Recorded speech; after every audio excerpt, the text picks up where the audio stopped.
La langue est structurée à travers des racines. Il faut savoir s'enraciner et l'enracinement, c'est la langue. Et d'ailleurs, c'est ce qui a permis, d'une certaine manière, de souder le peuple juif à travers cette langue sacrée, cette résonance qui a permis de maintenir le peuple juif. Donc aujourd'hui, être en Israël, c'est aussi parler l'hébreu et parler la langue du pays dans lequel on vit.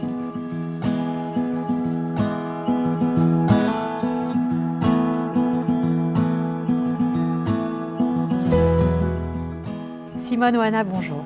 Bonjour. Merci de nous accorder un peu de votre temps pour nous parler de votre parcours d'Alia. Vous êtes docteur en sciences des religions, en système de pensée. Est-ce que vous êtes heureuse d'être arrivée ici en 2016? Heureuse, aujourd'hui, oui, je le suis. À l'époque, je me souviens de ce que disait mon époux, Robert Oana. Il disait que j'étais comme un poisson dans l'eau. Sans doute voyait-il autre chose. Et c'est vrai. Ça n'a pas été très facile au début. Pourtant, je maîtrise parfaitement la langue.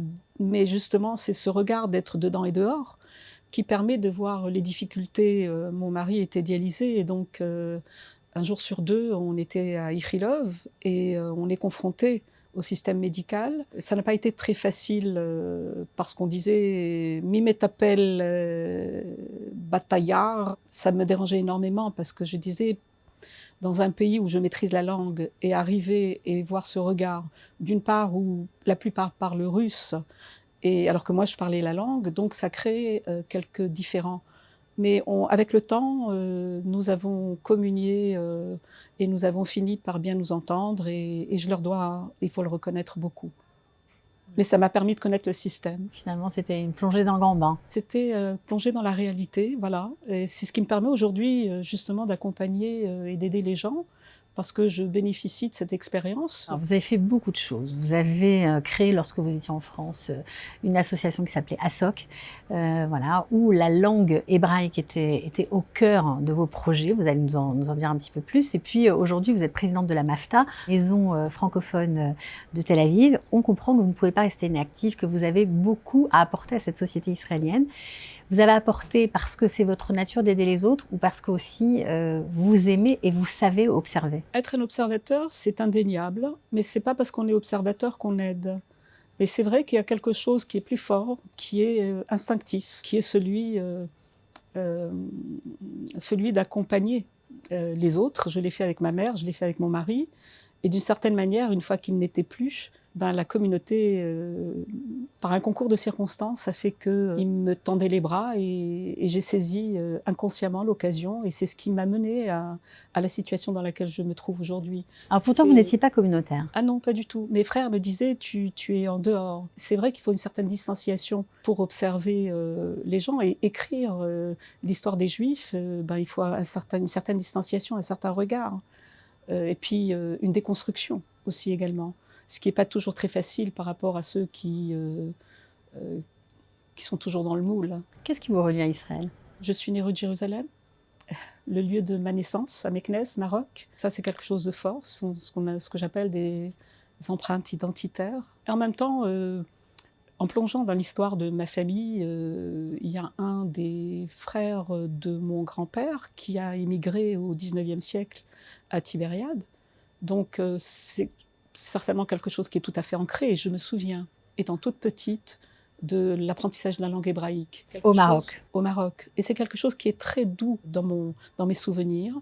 Et j'adore cette approche talmudique pour l'apprentissage de la langue hébraïque, on dit qu'il faut donner aux enfants des lettres badigeonnées de miel pour qu'ils associent l'apprentissage au miel. J'adore cette idée-là. C'est comme ça que vous avez appris l'hébreu? Probablement, je ne sais pas. Mais en tous les cas, c'est quelque chose qui est très doux dans mon cœur et dans mes souvenirs. Et quelque chose qui fait totalement partie de moi-même. Vous pensez aujourd'hui que c'est le défi de l'Alia de France de maîtriser la langue et c'est pour ça que vous avez créé cette association, j'y reviens, où vous êtes intervenu de nombreuses fois à l'Université de Jérusalem, vous avez fait beaucoup de colloques aussi autour de la langue hébraïque. C'est ça qui est un lien qui fait qu'on réussit ou pas ici? J'ai collecté des fonds pour aider l'Académie de la langue hébraïque. parce que c'est une structure qui a besoin de fonds pour pouvoir développer cette langue, et que moi-même, à travers mes travaux, c'est cette matière première qui sont les manuscrits hébraïques sur laquelle j'ai construit l'histoire des Juifs du pape. Donc c'est cette approche qui vient à l'essentiel, c'est cette résonance, cette conscience. Il est indéniable que c'est le parcours premier. La langue est structurée à travers des shorashim, ce sont des racines. Il faut savoir s'enraciner, et l'enracinement, c'est la langue. Et d'ailleurs, c'est ce qui a permis, d'une certaine manière, de souder le peuple juif à travers cette langue sacrée, cette résonance qui a permis de maintenir le peuple juif. Donc aujourd'hui, être en Israël, c'est aussi parler l'hébreu et parler la langue du pays dans lequel on vit. Et c'est la raison pour laquelle, au sein de l'association que je préside aujourd'hui, qui est la Maison francophone de Tel Aviv, nous offrons des cours d'hébreu gratuitement, parce que c'est quelque chose qui est essentiel. Pour vous, c'est vraiment le passage obligé. Oui, mais en même temps, c'est aussi la découverte de cette histoire, parce que peu de gens connaissent leur parcours, leur histoire. Chacun est dans une réussite personnelle. Il y a une méconnaissance de l'historiographie juive. Vous avez dit que le fait d'être né au Maroc, à Meknès, ça vous relie aussi à Israël. Ça veut dire quoi? Ça me relie à Israël parce que c'est l'éducation que j'ai reçue. Je pense qu'elle était hébraïque, cette éducation. Et donc, c'est un lien direct. Et c'est d'une certaine manière ce qui a forgé tout mon parcours, consciemment ou inconsciemment. Ma chambre donnait sur une synagogue, et donc j'ai été baignée par ces mélodies. C'est des choses qui résonnent en moi. J'ai en même temps conscience que j'ai été acteur, actrice. Et quand je dis actrice, ça veut dire que j'ai vécu cette histoire et cette transition. Je me présente comme quelqu'un qui a toujours un pied dans le Maroc, et puis à un moment donné en France, et aujourd'hui en Israël. D'ailleurs, j'ai assisté dernièrement à un colloque qui m'a interpellée au musée d'art d'histoire du judaïsme, qui posait sur la thématique « Pourquoi les Juifs sont-ils partis des pays du Maghreb ?» Et j'ai interpellé en disant « Votre question est récurrente pour moi, parce que je fais partie de ceux qui ont quitté le Maghreb, mais je fais partie aussi de ceux qui ont quitté la France. Et donc cette question résonne doublement pour moi. Et je pense qu'il faut aussi prendre le temps de questionner et de trouver certaines pistes, parce qu'aujourd'hui, c'est ça qui est aussi surprenant, c'est qu'autour de moi, il y a une population qui a fait le choix de venir en Israël, et lorsqu'on en discute autour de nous, on est presque surpris de nous retrouver ici. Des gens qui n'avaient rien pour venir en Israël, qui n'imaginaient même pas leur vie ici. C'est aussi mon questionnement. En même temps, j'étais très ancrée, mais en même temps, jamais je n'avais pensé que je viendrais vivre ici. C'est ce paradoxe qui est intéressant et qui me questionne aujourd'hui, sur lequel j'aimerais bien m'y pencher, et peut-être créer un atelier pour essayer de donner une certaine résonance à ces histoires, à ces trajectoires, et puis d'exprimer, de libérer la parole. Le temps file, le temps, et j'en ai conscience de cette mémoire qu'il faut capter. Vous dites que c'est un paradoxe parce que apparemment vous ne vous imaginiez pas, pour de multiples raisons, vivre ici. Qu'est-ce qui fait qu'un jour, on passe le pas? On se dit, ça y est. Et puis en plus, vous avez dit, j'ai quitté la France. Certains disent, je suis venue en Israël. J'ai quitté la France parce que la France fait partie de moi. C'est-à-dire qu'il ne faut pas... Ce que je suis, je le dois à l'éducation que j'ai reçue. Ça m'a forgé. Vous savez, c'est comme l'histoire, il y a des strates. C'est comme l'archéologie. Je suis structurée par ces strates-là. Bien sûr. Celle du Maroc, celle de la France, celle d'Israël aujourd'hui. Je me questionne et en même temps, j'accepte, je vis l'instant. Comment vous voyez Israël aujourd'hui? Israël, je l'ai toujours présenté, même quand je me trouvais ailleurs, comme un vivier, comme un monde avant-gardiste, comme un vivier qui expérimente la vie. La vie est au-delà de ce qu'il prétend être. C'est ça ce qui est très intéressant. Je veux dire, le propre même que Israël existe, c'était contraire à l'idée messianique, d'attendre. Et du coup, c'est un pays assioniste qui a forgé. Alors aujourd'hui, cette idée de sionistes, je ne vais pas dire réinventés, mais qu'on se réaccapare. Bien évidemment, il y a ce qui nous a nourris dans notre éducation l'année prochaine à Jérusalem. Pour beaucoup, au fil des siècles, le cap, C'était Jérusalem. c'était Jérusalem. Ça l'a été pour un des membres de ma famille, un des frères de mon grand-père, Salom Ohana, et un de ses frères a émigré à Safed. Les émissaires de Terre Sainte ont œuvré énormément, et on voit justement ce lien avec la diaspora. Ça laisse des liens indélébiles, c'est indéniable. Quand vous regardez la société dans laquelle on vit, si je parle du monde politique, si je parle du monde culturel, du monde associatif, qu'est-ce qui vous inspire le plus? Un mélange de tout cela. La politique, je n'y touche pas trop parce que je suis un peu déçue. Ce qui m'intéresse, c'est comment est-ce qu'on peut œuvrer pour apporter de l'aide sans tirer le parti d'un côté ou de l'autre. Ce qui me désole d'une certaine manière, c'est que nous ne puissions pas œuvrer pour les gens de notre milieu, quand je dis notre milieu, de la francophonie, mais en même temps, je ne veux pas isoler, parce qu'il faut s'intégrer, mais il faut des moyens. Et ces moyens font défaut. Par exemple, la maison francophone de Tel Aviv, on me dit alors, où est-ce que vous êtes? Je dis dans le cœur. Parce que matériellement, nous n'avons pas de maison. Il n'y a pas de local. Il n'y a pas de local. Je caresse l'idée même de faire une pétition de tous ces francophones qui vivent ici, en disant nous sommes israéliens, mais en même temps, voilà. On a besoin d'avoir un lieu pour se rassembler, pour exactement, se retrouver. Mais pour donner, pour créer un lien aussi, et pour offrir des choses. Parce que aujourd'hui, j'ai conscience, par exemple, que toute cette alia représente un vivier de compétences. Ils viennent tous avec un parcours et non des moindres. Et c'est ça aussi qui souligne la alia des Français. C'est plus la alia de mon oncle qui a fait son alia dans les années 50 à Pardes Rana, qui n'a pas bénéficié des avantages que nous bénéficions aujourd'hui. Et aujourd'hui, je pense qu'on est prêt à offrir quelque chose également à la société israélienne. Vous pensez que les gens qui ont terminé leur vie active peuvent tendre aussi la main aux plus jeunes? Complètement. Et il y a une demande. Quand j'essaye de discuter, ils me disent, vous savez, moi je suis chirurgien, j'aimerais offrir...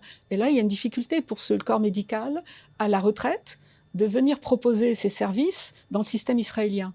Là, il y a un problème. Alors, les portes sont fermées. Les portes sont plus que verrouillées. Bien sûr. Alors, je n'ai pas les clés. Le problème, c'est cela. Je dis toujours, il faut poser les questions lorsqu'on a les réponses. C'est de cette manière que je peux avancer. Lorsque ce n'est pas entre mes mains, je ne peux pas faire grand-chose. Et c'est ce que je dis souvent à mes filles. Pour que la vie soit belle, pour pouvoir avancer, il faut être concret, pragmatique. Donc, aujourd'hui, je suis prête et j'offre, je pense que la communauté francophone le voit, de ma personne énormément. Et autour de moi, les gens sont demandeurs. Je pense qu'il y a un vivier très intéressant qui est prêt à tendre la main et à donner de son temps. On a une expérience. À un certain âge, on a un savoir-faire, on a une compétence.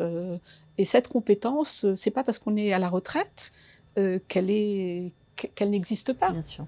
Et donc, les gens, ils sont encore actifs dans leur tête et dans leur corps.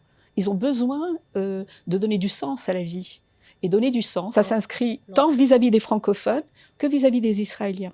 L'entraide, pour vous, c'est une façon de donner du sens à la vie? Complètement. C'est quelque chose d'essentiel et qui me touche au plus haut point. Ça fait écho parce que j'en ai un peu les larmes aux yeux, parce que dans la structure dans laquelle j'évolue, donc dans cette association, j'ai deux personnes merveilleuses, Myriam Gomel-Toledano, qui donne de sa personne à travers les cours de danse, alors qu'elle c'est une grande dermato de Paris, et Gisèle Darmon, qui offre des cours d'hébreu, qui offre un bien-être extraordinaire aux gens. Et dans l'élan du cœur, les choses se sont faites de manière très spontanée, très naturelle. Et d'ailleurs, je dois remercier Kalita, parce que Kalita nous a permis de nous accueillir dans leur centre à Lydian-Blue. J'attends avec impatience l'ouverture de ces locaux, parce que d'abord, c'est un lieu magique, et puis c'est un lieu qui permet de concrétiser des choses. Seul, on ne peut rien faire. C'est tendre la main, on se sent beaucoup plus fort. Qu'est-ce que vous aimez particulièrement dans la société israélienne? Cette diversité, cette coloration, cette richesse. C'est absolument pas réducteur, c'est porteur. C'est un terreau où tout peut être permis. on n'est plus dans le paraître, on est dans autre chose. Et c'est ça peut-être qui permet aux gens de se réaliser. Ça fait du bien. C'est un laisser-aller, parce qu'en fait, qu'est-ce qui fait? C'est qu'on est toujours dans la maîtrise. Et qu'est-ce qu'il faut apprendre?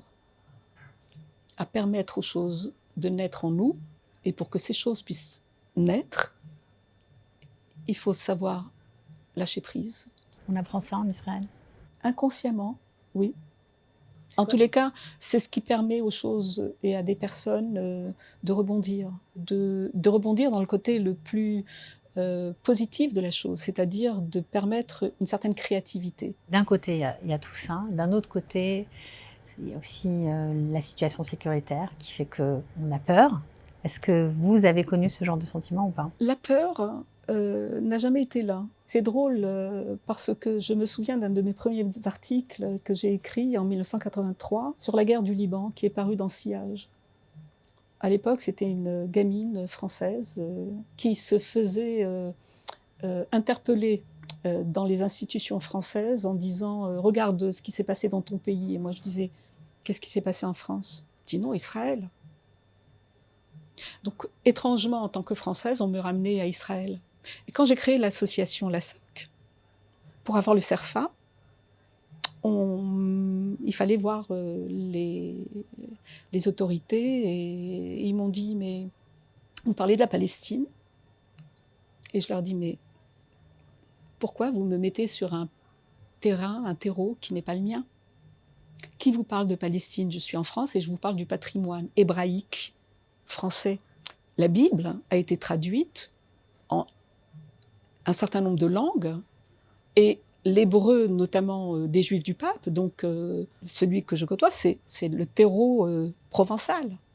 Rachi, dont à l'époque la France avait imprimé un timbre à son effigie, j'ai dit, ben, ça c'est l'histoire de France. Je vous parle de la France. Alors il m'a dit, écoutez, vous venez demain, je vous accorde 5 minutes.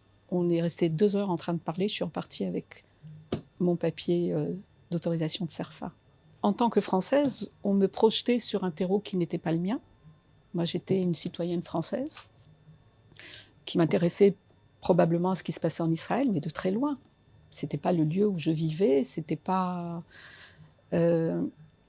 Et quand je suis arrivée en Israël, on m'a dit, les Israéliens, je représentais la France. Et ça a été douloureux. Ça a été douloureux et ça a donné justement ce premier article, parce qu'il fallait que moi-même, je mette de l'ordre dans cette histoire et que je me positionne à travers le Liban, qui était un terreau où la francophonie avait sa place et dont il fallait m'accaparer l'histoire pour pouvoir rétorquer, répondre. Et puis, j'ai assisté aussi progressivement à toute cette situation en France à travers tous les attentats. Et à l'époque même, j'avais interpellé le président de la République, ami d'Israël. Que faites-vous de tous ces attentats? Donc j'avais une certaine conscience, d'une certaine manière, de ce qui se tramait. Mais on ne veut pas voir les choses. Aujourd'hui, je sens une inquiétude, une grande inquiétude en France, de ceux qui sont encore là-bas et qui sont un peu déchirés entre le fait de vouloir rester, parce que c'est ce dilemme-là auquel j'assiste aujourd'hui. Vouloir rester parce qu'ils ne peuvent pas faire autrement, parce que quoi? C'est pas évident, je dois le dire, d'avoir à quitter à chaque fois un pays dans lequel on est ancré. La France nous a adoptés, mais on a donné à la France. Moi, j'ai travaillé depuis l'âge de 16 ans en France. On s'est construit, on fait corps. Et puis subitement, on revient avec ces slogans moyenâgeux où il n'y a pas une terre qui peut accepter le juif. Ça, on ne peut plus l'entendre. Donc, on n'est plus dans une époque moyenâgeuse. Mais en même temps, résonne en moi ce que disait Yerushalmi lorsqu'il est venu à la Sorbonne en disant le pire, c'est pas dans le Moyen-Âge. Le pire est à venir. Et ça, c'est effrayant. Notre projet, c'est de vivre, quel que soit le pays où nous vivons. C'est ici qu'on a le mieux pour vivre, en tant que juif? On peut pouvoir vivre n'importe où. Il ne faut pas qu'Israël soit le seul choix. Il n'y a aucune terre qui appartient d'une certaine manière à l'homme. C'est l'homme qui appartient à la terre. Alors vous allez me dire, c'est un slogan assez léger, mais c'est ma manière de voir les choses. Le projet que nous avons tous dans ce monde, c'est de vivre.